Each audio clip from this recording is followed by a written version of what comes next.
Ada satu kisah saat di Madinah ada seseorang yang benci jika ada orang lain yang terlalu menyanjung dan mengagungkan Nabi Muhammad SAW. Tatkala beliau mengatakan, lihat aja ada orang yang lagi baca maulid, ada orang yang lagi baca salawat, bencinya luar biasa. Ada satu orang ahli ibadah dengan cinta yang begitu besar kepada Rasulullah SAW. Setiap hari dia salawat. Tatkala beliau sedang ziarah ke makam Nabi, beliau sedang membaca maulid, ada salah satu orang di belakangnya mendengar. Begitu selesai diajak makan di rumah. Tuan, saya undang makan di rumah saya, boleh? Boleh. Alhamdulillah, dibawalah sampai ke rumah. Begitu sampai di rumah ternyata bukan dikasih makan, tangan diikat, lidahnya dipotong. Kenapa? Saking bencinya karena orang tersebut terlalu menyanjung dan mengagungkan Nabi Muhammad SAW. Aku tidak suka tatkala engkau terlalu mengagungkan dan memuliakan Muhammad, karena Nabi Muhammad adalah bukan seorang Tuhan yang wajib kita muliakan dan kita agungkan. Dipotong lidahnya. Saat itu juga dilepas orang tersebut, lidahnya digenggam, mulut penuh sama darah, lidah digenggam, dibawa sampai ke depan makam Rasul SAW.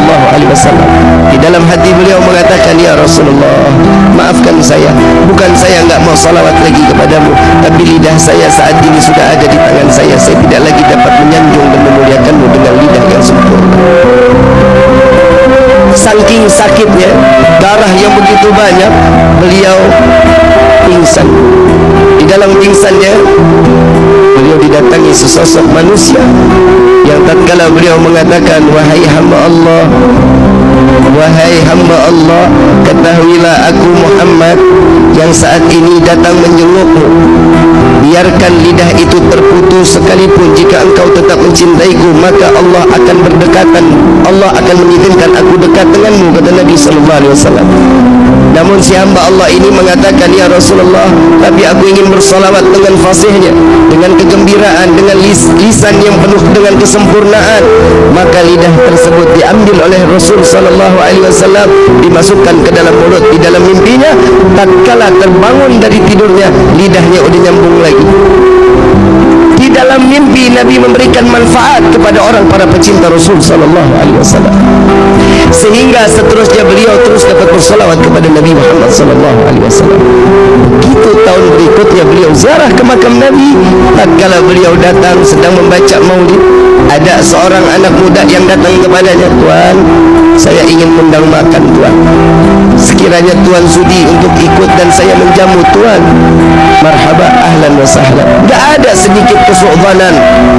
Lalu dibawalah oleh anak muda tersebut lewat gang yang sama, lewat jalan yang sama, ingin masuk ke dalam rumah yang sama. Lalu beliau mengatakan, wahai Tuan, saya pernah masuk ke dalam ini. Dahulu lidah saya dipotong oleh pemilik rumah ini.